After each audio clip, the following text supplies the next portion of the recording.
vez nós nos colocamos perante a Tua presença, meu Pai. E como diz a Tua palavra, onde existem duas ou mais pessoas reunidas no Seu nome, o Senhor sempre se faz presente, Pai. Queremos, meu Pai, nessa manhã, aprender mais contigo. Queremos, meu Pai, que o Senhor venha abrir o nosso entendimento e nos dar a capacidade para que nós possamos, Espírito Santo, glorificar ao Senhor através, meu Pai, de absorvermos, meu Pai, o Teu conhecimento e nos tornarmos praticantes da Tua palavra. Queremos Te obedecer, Senhor. Sabemos que nada somos e que tudo que temos e somos e pretendemos ser vem das Tuas mãos. Por isso, meu Pai, esse curso de capacitação espiritual. Então, meu Pai, para que possamos ser capazes, meu Pai, capazes de permanecer firmes na fé contigo até o fim. E que o Senhor venha nos instruir para isso, meu Pai. Para que a nossa mente, ela venha ser firmada no Senhor, nos Teus conselhos. E que nada e nem ninguém, Senhor, consiga nos separar e nos tirar da Tua presença. No nome do Senhor Jesus. Amém? Amém. Isso, vamos dar continuidade. Aí diz assim: é justamente por causa da incredulidade que muitos frequentadores de igreja vivem na libertinagem, pensando que a graça de Deus vai livrá-los do inferno. Pelo mesmo motivo, vários religiosos pensam que Deus abrirá uma exceção para eles, por exercerem algum cargo ou terem algum título em certa denominação. Também por não se deixar ser convencido, né, do pecado, que a sociedade vive como se nunca fosse prestar contas de suas obras a Deus. Vou ficar aqui por causa da claridade. Não é pelo fato de o Espírito Santo não ter convencido as pessoas que a culpa pela a perdição delas seja de Deus. O Senhor tem todo o poder para convencer, mas somos nós que damos as condições para Ele, para que Ele o faça. Afinal, está escrito que Deus não faz acepção de pessoas, lá em Atos 10, 34. E é devido à dureza e à falta de arrependimento que os incrédulos, né, ele tem acumulado ira contra eles mesmos, como fala lá em Romanos 2,5. O fato de não serem convencidos por Deus é a maior prova de que falta, né, o desejo sincero de querer conhecê-lo. E por isso que a ideia de que o arrependimento ocorre na hora em que bem se entende é questionável. Arrependimento é um dom de Deus, operado, né, pelo Espírito Santo, que é quem convence o ser humano de todo o pecado. Por isso, não acontece num estalar de dedos, ou como em um passo de mágica, mas sim quando há o reconhecimento sincero da prática do erro. Há 3 características, né, fundamentais em uma pessoa que mostram, né, se ela está de fato arrependida. Primeiro, ela sente uma tristeza, né, imensa por causa da transgressão que cometeu. Segundo, ela não tem nenhuma dificuldade de se humilhar, né, nem de admitir que ela errou diante de Deus e das pessoas envolvidas.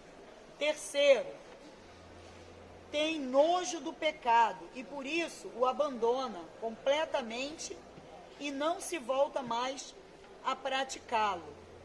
Mas veja que o arrependimento e o remorso são coisas totalmente diferentes.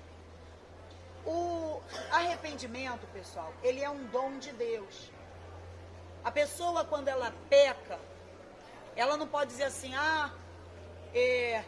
eu paro de pecar quando eu quiser. Já pedi perdão a Deus.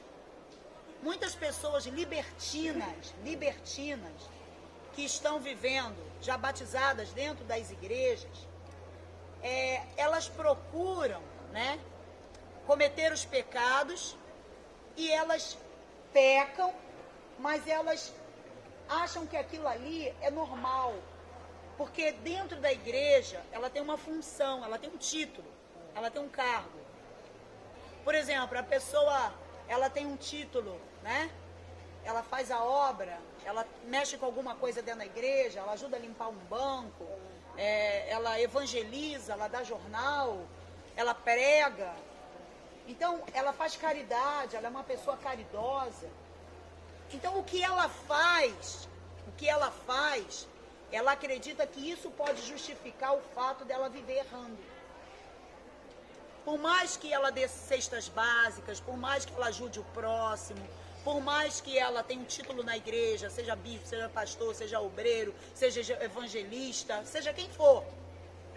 Mas se ela não se arrependeu dos pecados dela, se a entrega dela, de fato e de verdade, não foi sincera, se ela não se entregou de corpo, alma e espírito, então ela continua um pecador, né? Que entrou nas águas batismais seco e saiu um pecador molhado.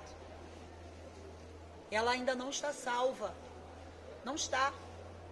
Porque o arrependimento é um dom que vem de Deus.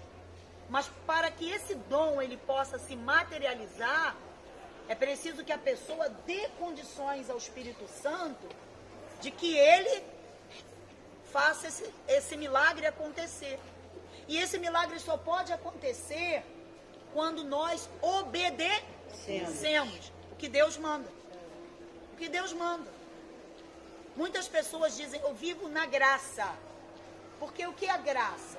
É a bênção sem merecimento. E tem pessoas que elas estão dentro de determinadas igrejas e elas se batizaram e elas entregaram a vida para Jesus, mas elas continuam pecando. Porque elas dizem que Jesus já pagou por ela um preço. Ah, mas ele morreu na cruz por mim e já tomou os meus pecados sobre si. Eu me batizei, entreguei, aceitei Jesus como meu Salvador, agora eu sou de Deus. Ela se rotulou como de Deus, mas ela não se arrependeu dos pecados.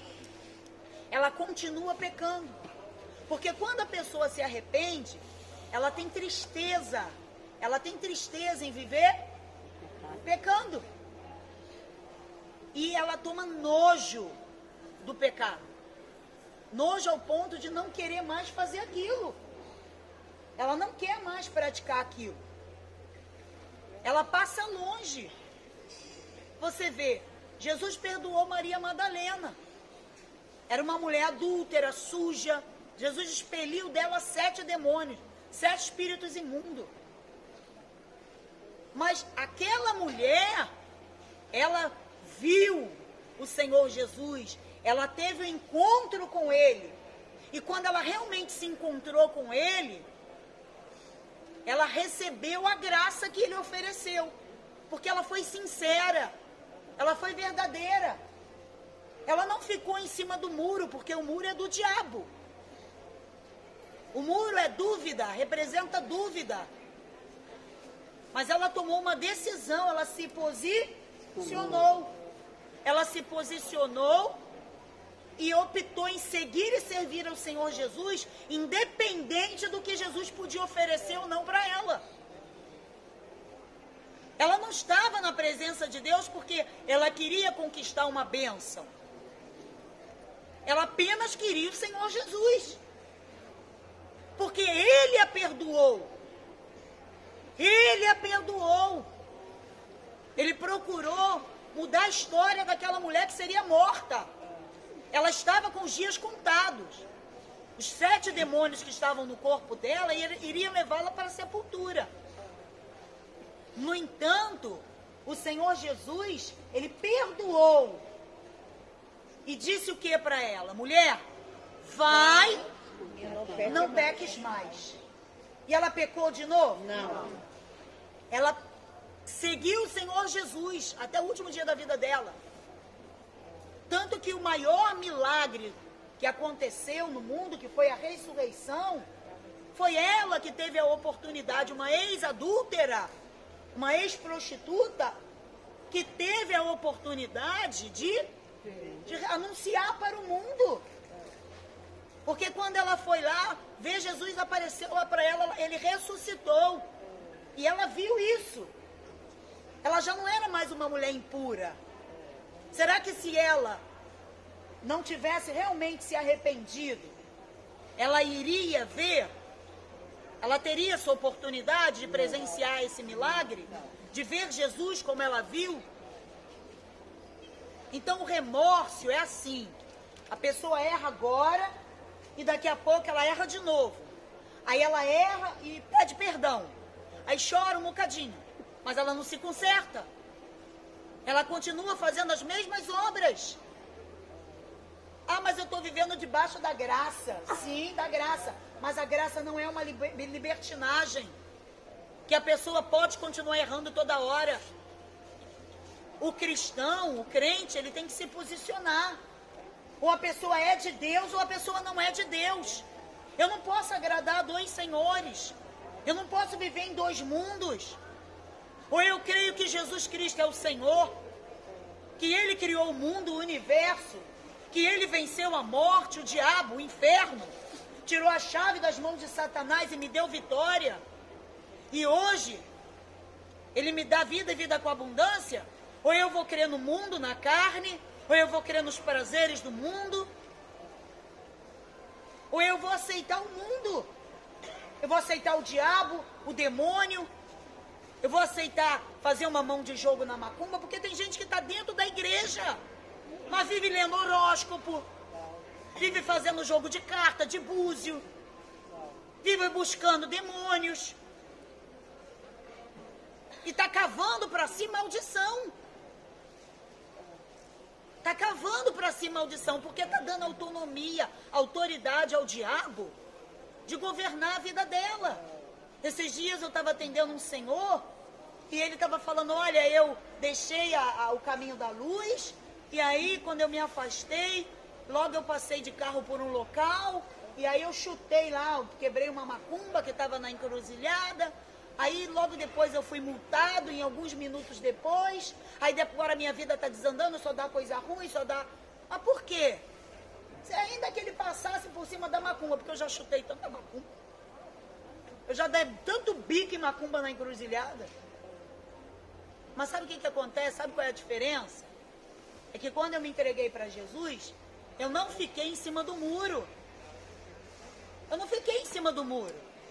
Eu me entreguei de verdade. Eu me entreguei para obedecer.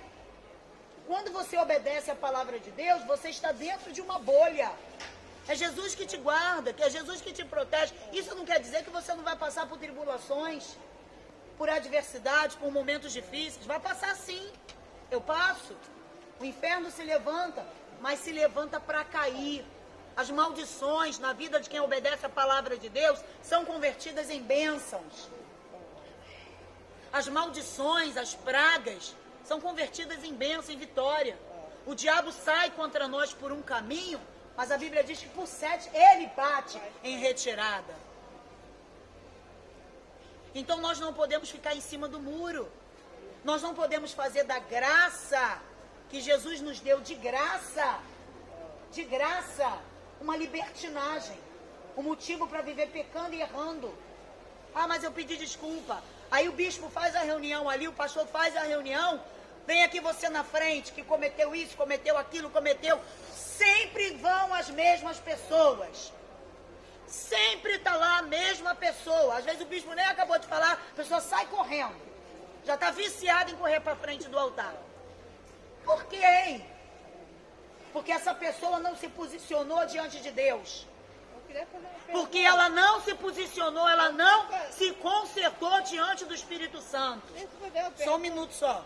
Ela não se posicionou diante do Espírito Santo. Ela não buscou arrependimento sincero.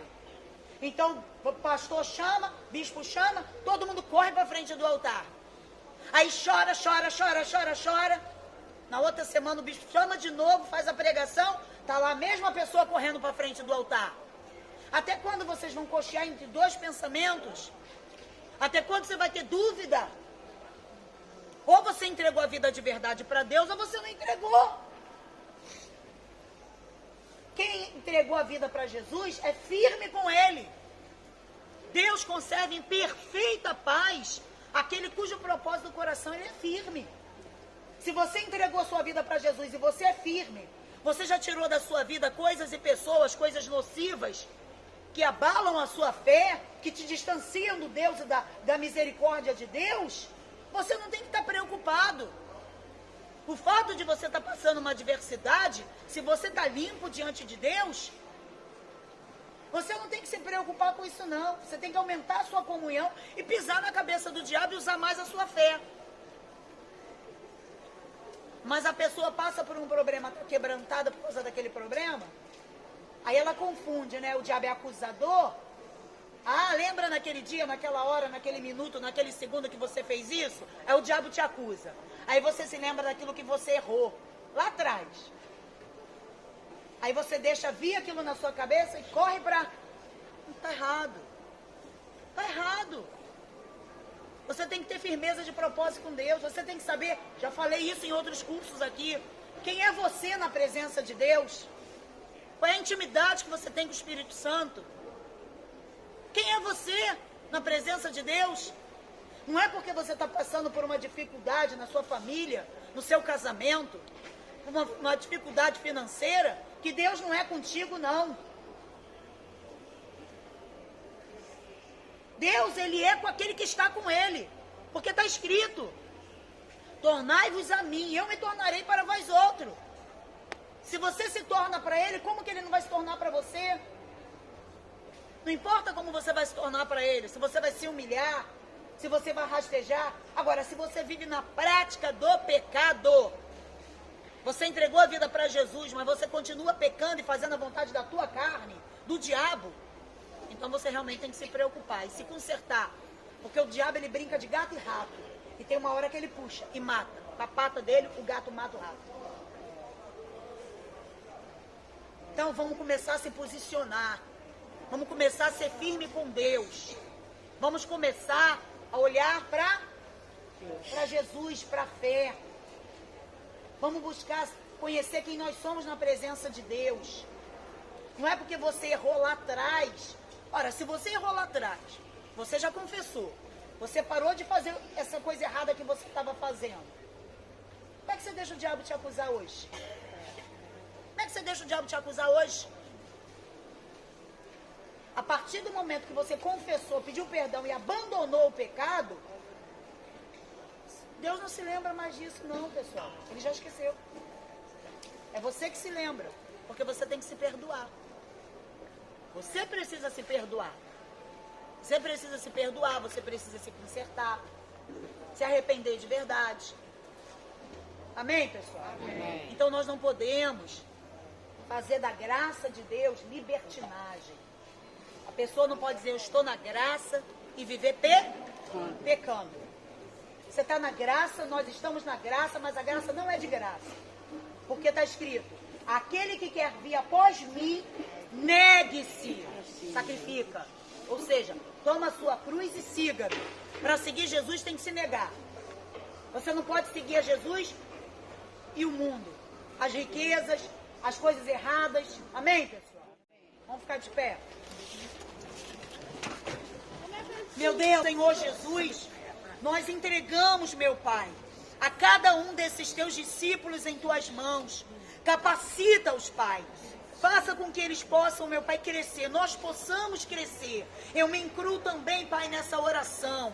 Para que nenhum de nós venhamos fazer da graça que o Senhor nos estendeu, meu Pai, uma libertinagem. Mas que o temor e o tremor do Senhor, meu Pai, esteja em nós. Para que nós possamos andar em retidão na Tua presença. Dai-nos um propósito firme, meu Pai. Para que possamos ser um contigo.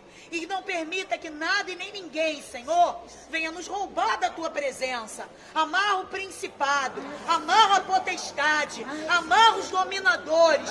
E tudo todas as forças espirituais do mal. Abençoa esse culto, essa reunião, dirige o teu servo, cura, Senhor, todos que estão enfermos, esses que estão desenganados pela medicina, que estão carregando uma doença na alma, uma doença física, uma doença astral, uma doença, Espírito Santo, implantada pelo inferno. Meu Pai, fecha as portas do inferno, Senhor, que tem se levantado contra nós e nos dá vitória. Cerca as nossas vidas por trás, por diante e sobre nós, ó Deus, coloca as tuas mãos e faça, Senhor, com que os nossos inimigos, Senhor, não possam nos resistir até o último dia, Pai, das nossas vidas, em nome de Jesus. Amém. Amém.